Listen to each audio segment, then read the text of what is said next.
दोस्तों नमस्कार। मैं संजीव भार्गव आप सभी का IT स्किल इंडिया के YouTube चैनल पे स्वागत करता हूं।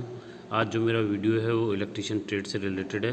वो NCVT में एग्ज़ाम में जो MCQ क्वेश्चन आते हैं छोटे छोटे, उनसे रिलेटेड है। इसके अंदर मैं आपको इस वीडियो में आपको 25 क्वेश्चन के बारे में बताऊँगा।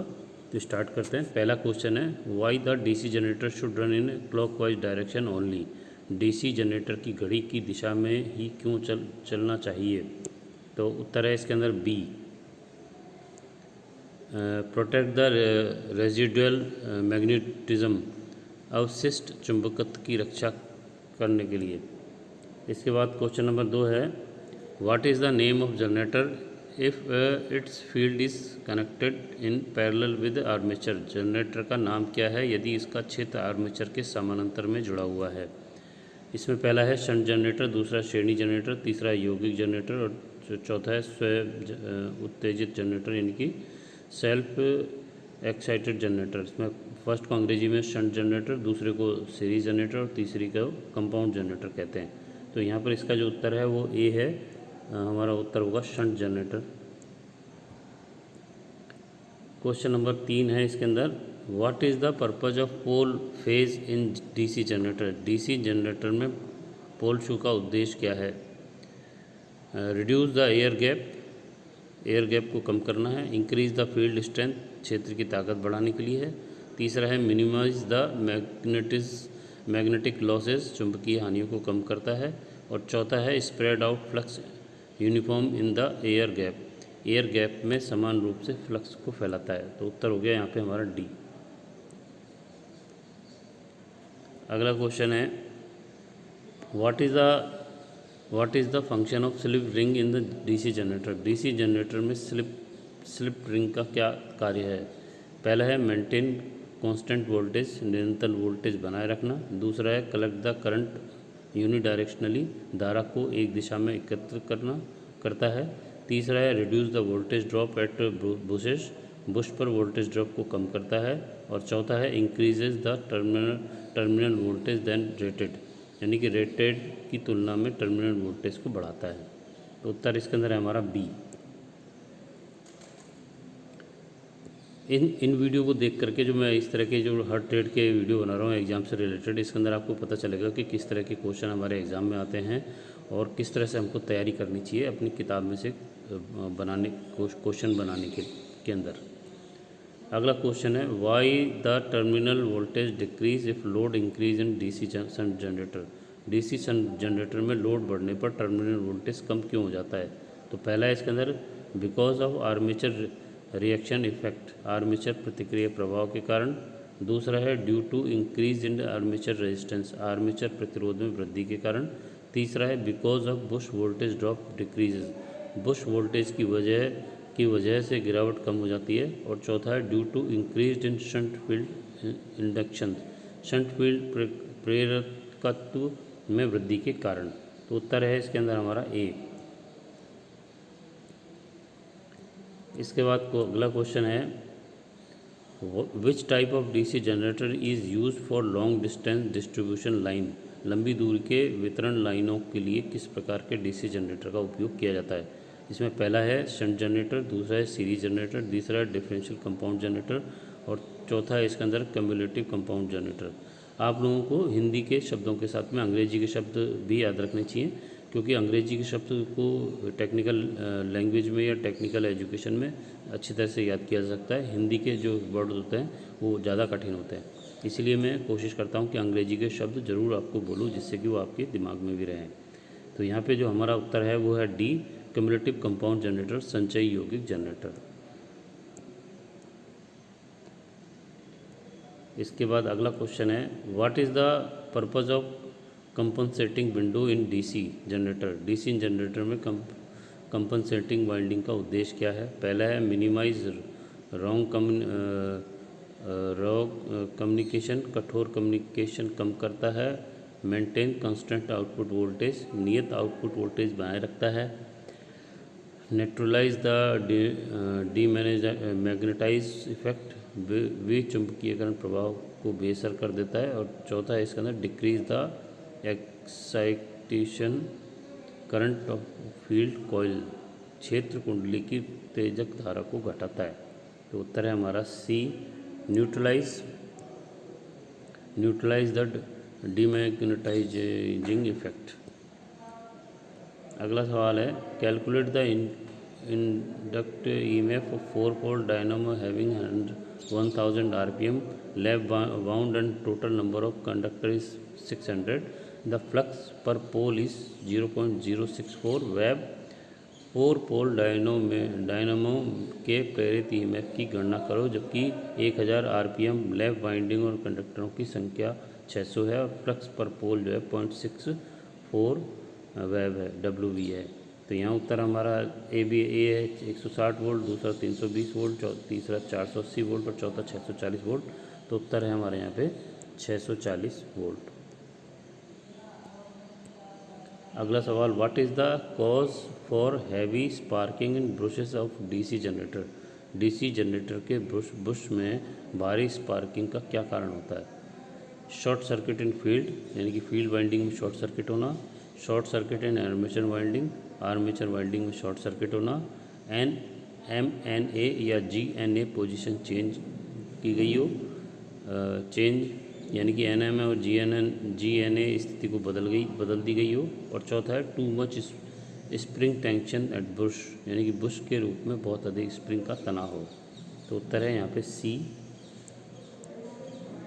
MNA GNA position change.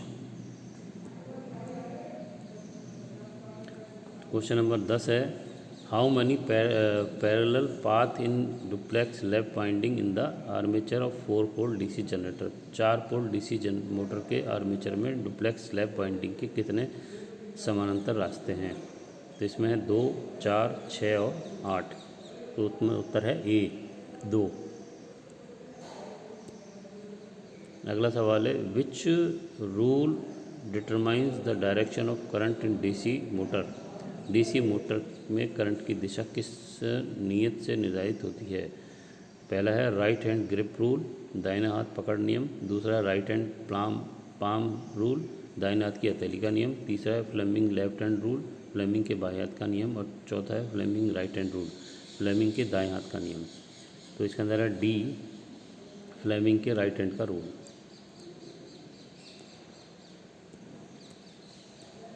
Which type of DC motor is use for constant speed drive? निरंतर गति ड्राइव के लिए किस प्रकार की DC मोटर का उपयोग किया जाता है? पहला है DC सीरीज मोटर, दूसरा है DC शंट मोटर, तीसरा different long shunt compound motor, और चौथा है different short shunt compound motor, यानी कि different short shunt compound motor. उत्तर है इसके अंदर बी, हमारा होता है DC shunt motor. What is the fuse rate of run at 10 HP 3 phase indication motor at full load? पूर्ण लोड पर 10 HP 3 कला प्रेरण मोटर चलाने के लिए फ्यूज दर क्या है? 10 एम्पियर, 15 एम्पियर, 25 एम्पियर और 30 एम्पियर। उत्तर है हमारा सी, 25 एम्पियर। अगला question, what is the formula to calculate the mean circumference of the coil? तो ये इसमें सवाल में दे नहीं रखा कुछ भी। इसके बाद अगला सवाल है, what is the purpose of using thermal cutout in addition to fuse in AC motor circuit? AC motor circuit में फ्यूज़ के अलावा थर्मल कटआउट का उपयोग करने का उद्देश्य क्या है? ए है प्रोटेक्ट फ्रॉम हैवी लोड, भारी भार से रक्षा करें, दूसरा है प्रोटेक्ट अगेंस्ट हाई वोल्टेज से बचाव करें, तीसरा है अलाउ द कंटिन्यूस ओवरलोडिंग, लगातार ओवरलोडिंग की अनुमति दें, और चौथा है protect against dead short circuit, मृत शॉर्ट सर्किट से बचाए। तो उत्तर हो गया हमारा C, allow for continuous overloading. अगला सवाल है हमारा, which instrument is use to measure insulation resistance of 3 phase induction motor? 3 कला प्रेरण मोटर के इंसुलेशन प्रतिरोध को मापने के लिए किस उपकरण का उपयोग किया जाता है? पहला होता है मेगर, दूसरा होता है मल्टीमीटर, तीसरा होता है शंट टाइप ओमीटर, और चौथा होता है सीरीज टाइप ओम मीटर। तो उत्तर है हमारा ए, मेगर। अगला क्वेश्चन है which insulation is use for cutting in AC winding. AC winding में कफिंग के लिए किस इंसुलेशन का उपयोग किया जाता है। तो ए है फाइबर ग्लास टाइप, दूसरा है लेदराइट पेपर, तीसरा है empire fibre glass tape and चौथा है फाइबर बेस्ड एडहेसिव टेप। तो इसमें उत्तर है हमारा D, fabric base adhesive tape.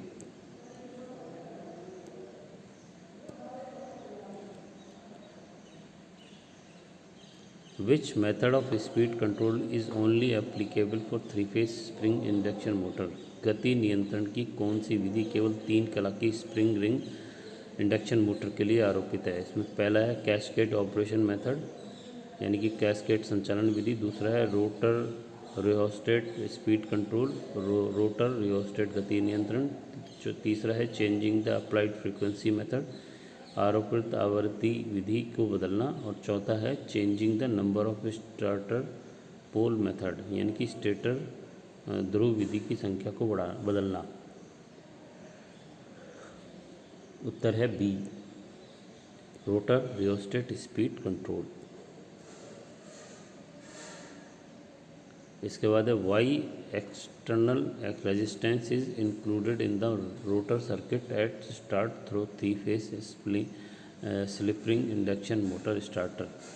Starting में रोटर सर्किट में बाहरी प्रतिरोध को three phase slip ring induction motor starter के माध्यम से क्यों शामिल किया गया है। पहला है to get high running torque, उच्च रनिंग बल गुण पाने के लिए।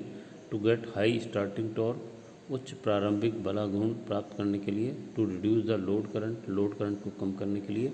और चौथा है to get increased speed at starting, शुरू करने की उच्च विधि की गति प्राप्त करने के लिए। तो उत्तर है यहाँ पर B, to get high starting torque.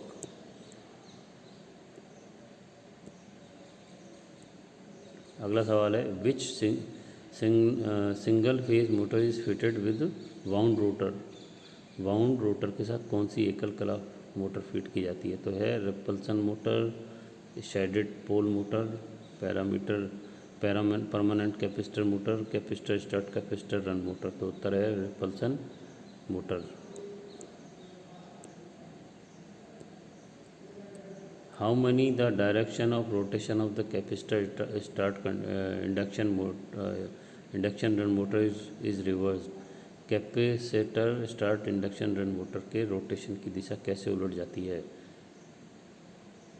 पहला है by changing the supply terminal, दूसरा है by changing the capacitor connection, तीसरा है by interchanging main winding terminal और चौथा है by interchanging both main and auxiliary winding terminal. तो उत्तर है यहाँ पे C, by interchanging main winding terminal.